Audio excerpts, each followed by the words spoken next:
Reprenons la feuille de calcul et maintenant vous allez découvrir comment on fait nos premiers calculs très simples en mode calculette.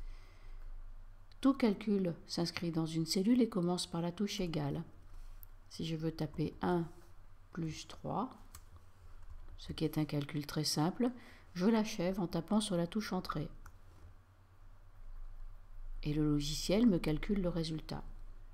Les opérateurs sont le égal pour commencer, et ensuite le moins pour soustraire.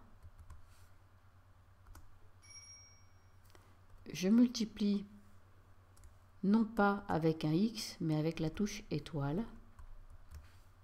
Égale 9 étoile 2, c'est 9 multiplié par 2.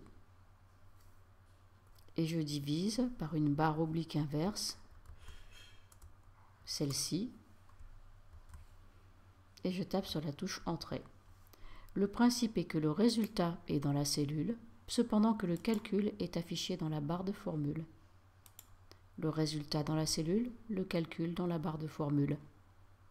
Ainsi, vous pouvez retrouver de quelle manière vous avez abouti à ce résultat. Hormis ceci, si vous effectuez une série de calculs avec plusieurs opérateurs, vous devrez faire attention à quelque chose, c'est l'ordre dans lequel s'effectuent les calculs. C'est un petit rappel de primaire. Ici, c'est 12 multiplié par 33 qui vont s'effectuer en premier, et ensuite 2 sera soustrait, ce qui fera quelque chose d'assez important, 394. Si je reprends ce même calcul, et que j'y ajoute des parenthèses, ici, je définirai d'autres ordres de calcul.